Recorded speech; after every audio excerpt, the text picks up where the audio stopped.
Olá, bem-vindo aos podcasts. Eu sou o João Breno, escritor e CEO do Grupo Spot. Bem-vindo, é um prazer estar aqui com você hoje. Vamos falar hoje de mercado financeiro, tecnologias no mundo digital para o setor financeiro.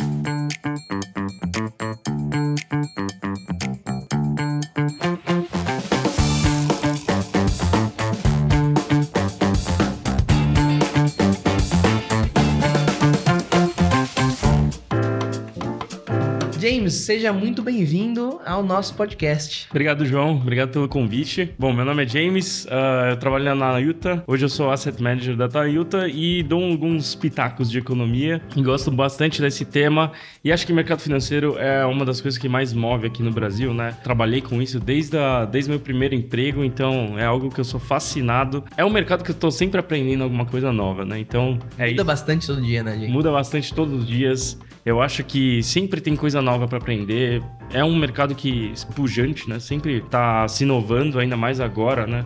Então, acho que... extremamente sensível a mercado, a temas políticos também, né? Sim.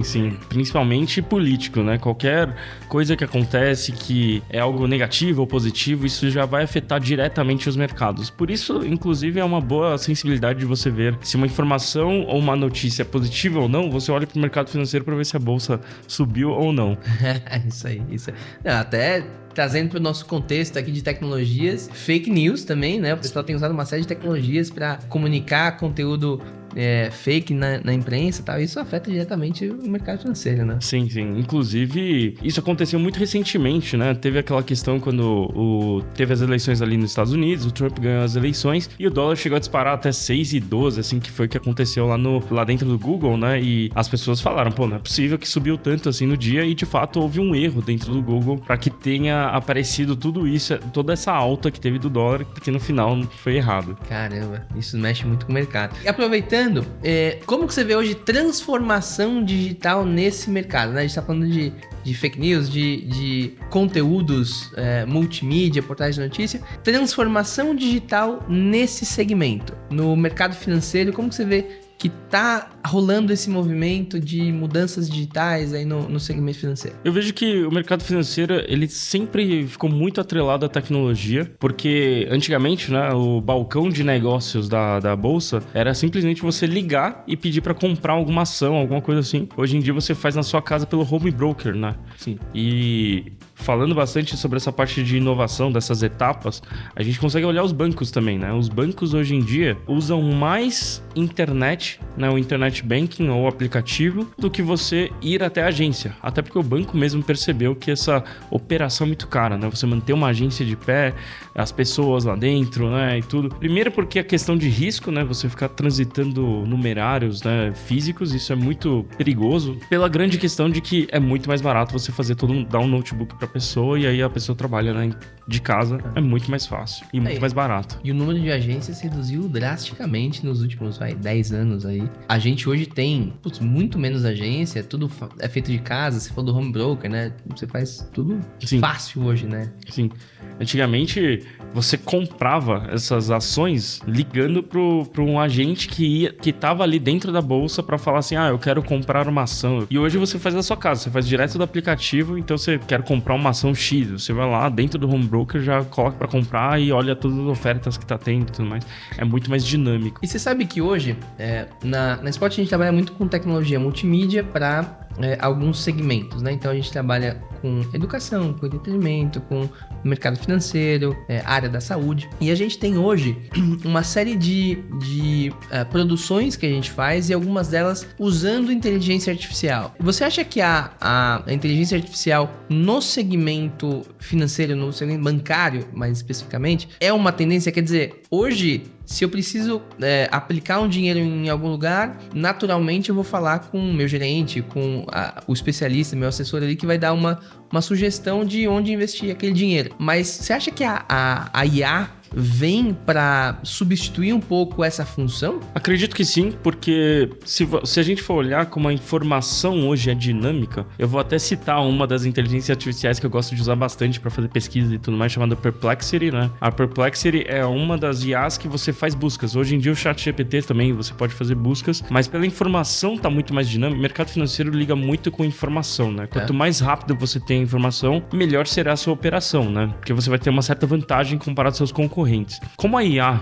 né, no caso do Perplexity, tem acesso à informação em tempo real, então você consegue montar operações muito mais rápidas. Então, inteligência artificial pode sim, a não ser que a pessoa tenha informação muito rápida, como por exemplo com o Bloomberg, né? Mas uma operação do Bloomberg é muito cara de se manter. Então, inteligência artificial no futuro, o que a gente enxerga é, todo mundo hoje entra dentro do aplicativo do banco, né?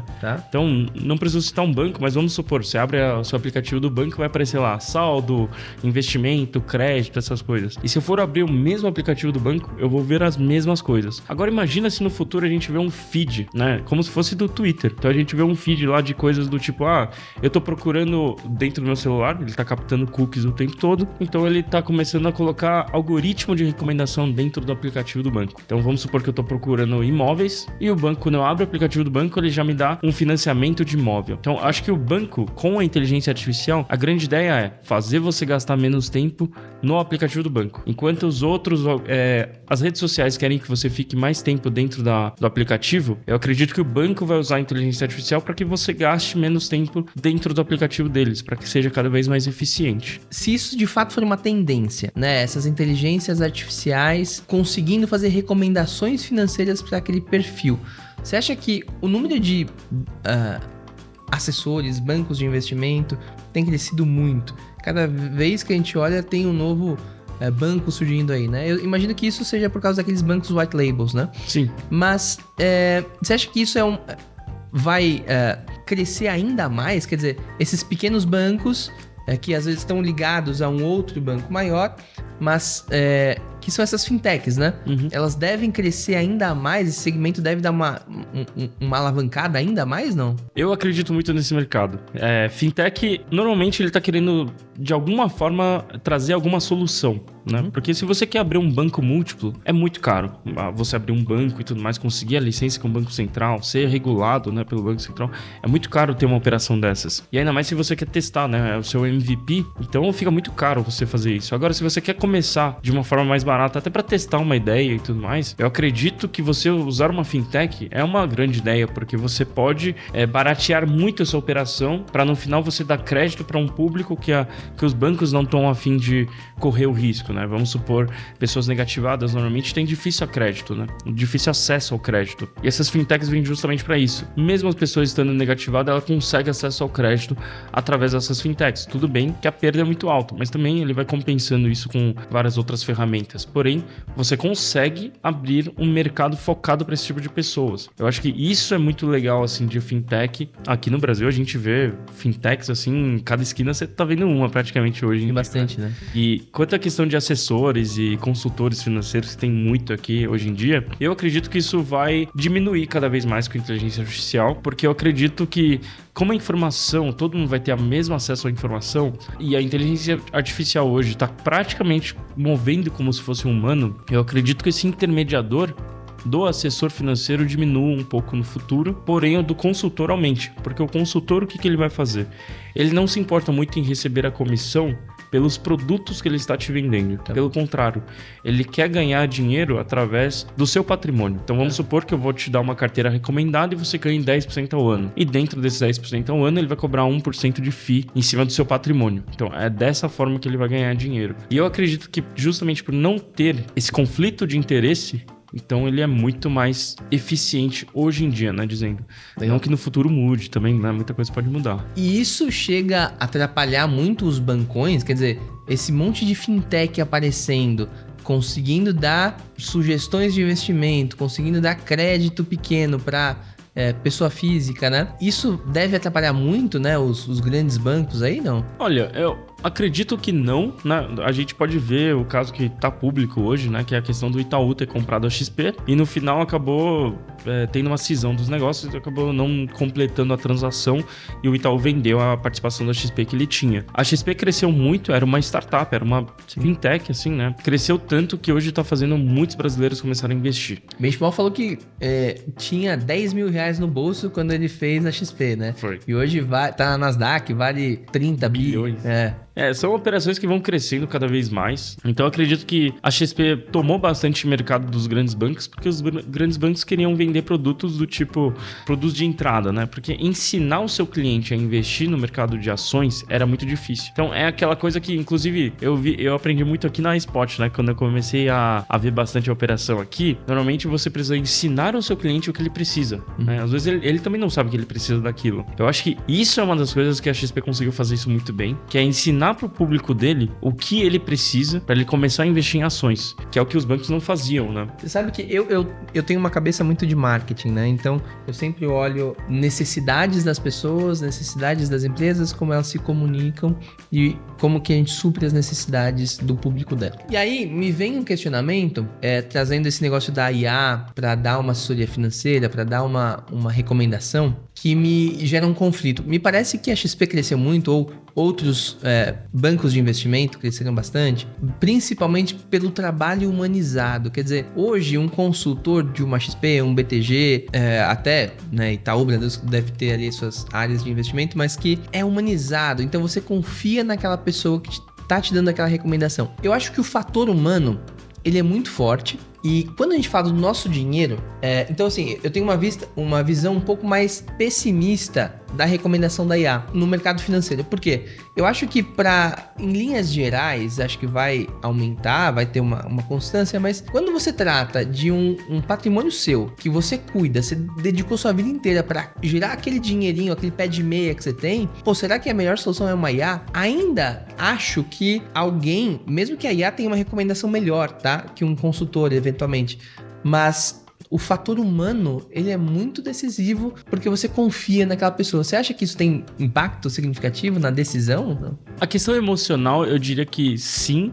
tem muita diferença e um impacto gigantesco, até porque a gente pode ver que o mercado, às vezes, ele é muito sensível quanto a notícias que às vezes não afetam tanto assim, né, o dia a dia das empresas, e mesmo assim a bolsa dá uma mexida muito forte, né? Então, o que eu acho que, assim, no final, por mais que a IA esteja te recomendando alguma coisa, você pode optar por ignorar ela ou não. Então, acho que no final do dia, sim, depende muito da pessoa também fazer a própria pesquisa, o próprio research daquela ação, daquele produto, enfim, para saber se ela vai tomar a decisão de investir ou não. Então, no final do dia, é a pessoa que vai tomar aquela decisão. O fator humano, né, ele é... Sim, a máquina é importante, a gente tá evoluindo muito com tecnologia. É o que eu sempre falo para as pessoas, assim, não dá para acreditar cegamente na IA, nas ferramentas, nas tecnologias, nas publicações de imprensa, no que a gente vê por aí. A gente tem que sempre ser crítico, né? Porque a gente tem tanta informação, a gente tá num momento da nossa evolução humana que o volume de informação ele é tão alto que você tem, às vezes, aquela mesma informação contada de 20 maneiras diferentes, né? Então, você tem interpretações diferentes daquilo. Então, é importante que a gente seja crítico em cima de uma recomendação ou do que vier, seja por uma IA, seja por um ser humano, né? Sim, sim. Até porque a gente pode ver isso, esses algoritmos de recomendação, né? Eles tentam fazer com que a gente fique cada vez mais no aplicativo, mas ao mesmo tempo tem vários aplicativos hoje em dia que fazem você ficar menos tempo, né? Você baixa o aplicativo para limitar um pouco o seu uso. Então, eu acho que no final do dia depende muito da pessoa ignorar ou não essa informação, né? Se ela vai acatar ou não. E, James, pensando em como esses bancos, né, sejam as fintechs, sejam os bancões, como você sente que eles têm trabalhado o espaço de estratégia digital deles, no sentido de comunicação mesmo? Quer dizer, o marketing, você acha que ele ainda é feito da maneira tradicional? Por exemplo, um grande banco vai lá na televisão, bota uma propaganda que passa credibilidade, passa confiança e tá tudo certo. Ou esse investimento de mídia, de marketing, tem virado muito a chavinha, indo mais para uma rede social, indo mais para um contexto onde eu vou identificar, olhar e colocar peças publicitárias para cada tipo de pessoa? Ótima pergunta.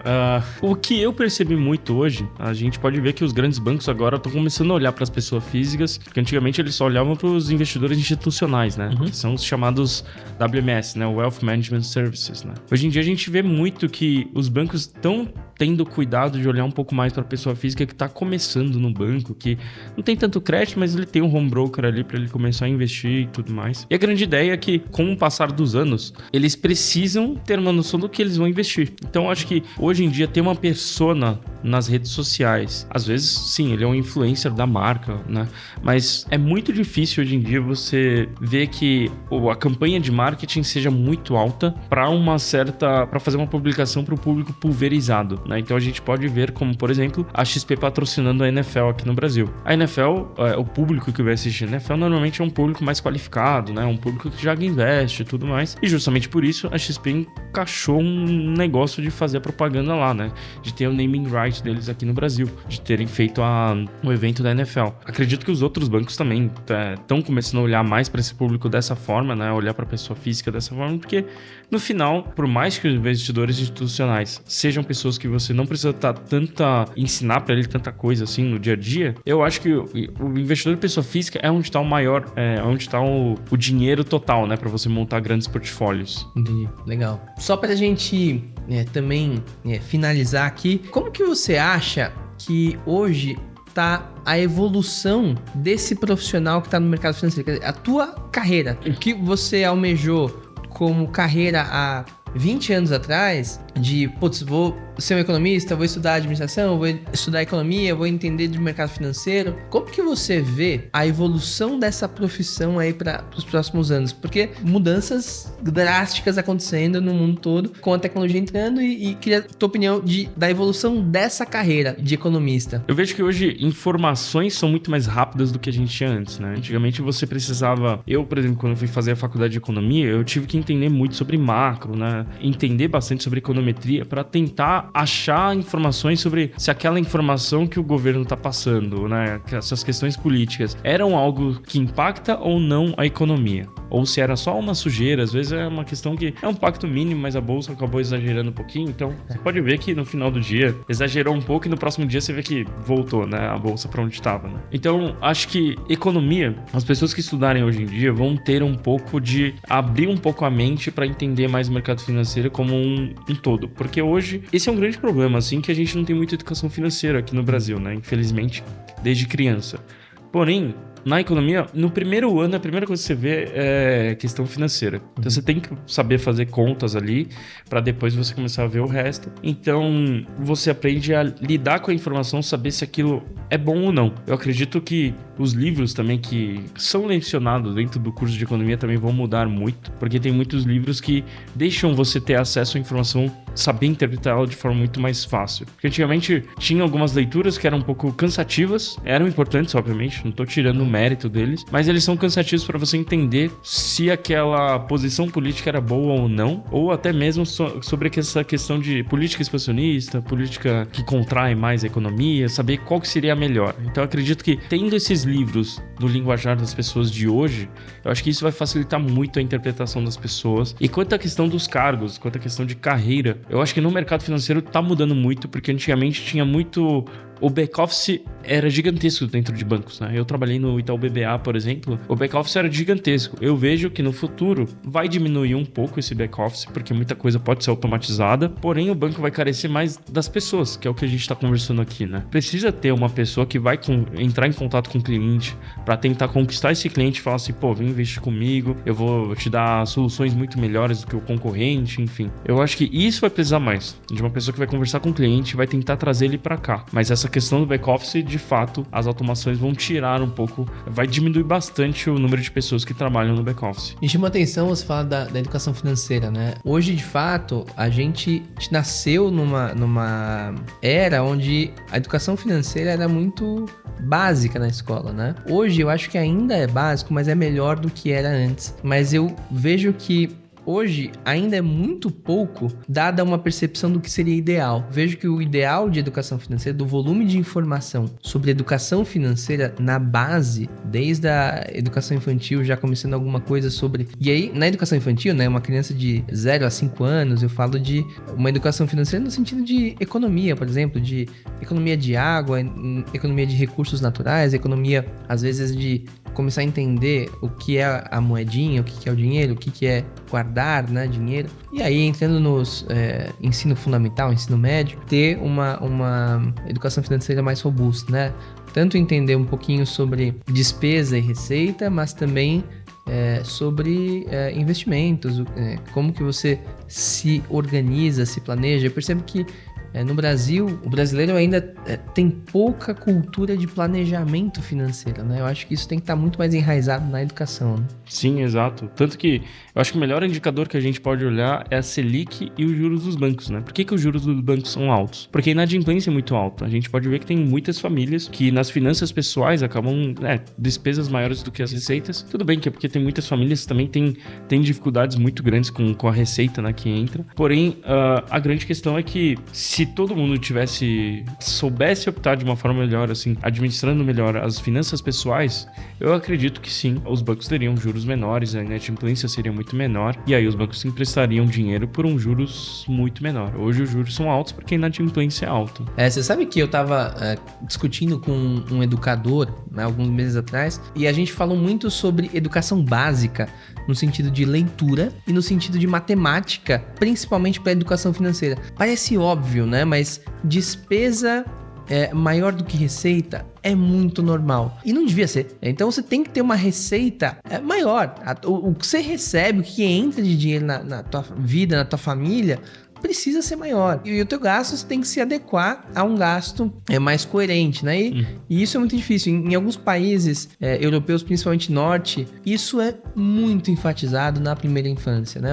A molecada aprende muito sobre leitura, então a vontade e interesse por ler é altíssima, e essa educação financeira. Então eu acho que isso deve ser uma coisa importante pra gente ter no nosso cenário Brasil também, né? Sim, sim. A parte mais importante, né, para as famílias que conseguem guardar um pouquinho, né? Eu falo muito sobre famílias porque às vezes não é um indivíduo, mas sim a casa, né, composta por algumas pessoas. Então, em economia a gente chama de famílias, né? Mas enfim, se tem famílias que conseguem guardar dinheiro, eu gosto de colocar muito numa conta, e eu falo isso pra muita gente, que você tem suas despesas, então você tem aluguel ou condomínio, que seja que você tenha pra pagar, conta de luz, gás. E as pessoas têm que adicionar mais uma despesa, que é pra ter o comprometimento de todo mês guardar um valor X. Então, sei lá, 10% da minha renda, se eu conseguir guardar 10% da minha renda mensalmente vai, que seja investir na poupança, por exemplo, mas guardar esse dinheiro de alguma forma. E aí depois, futuramente, aprendendo mais sobre economia, sobre como investir no mercado de capitais, e aí poder até usar esse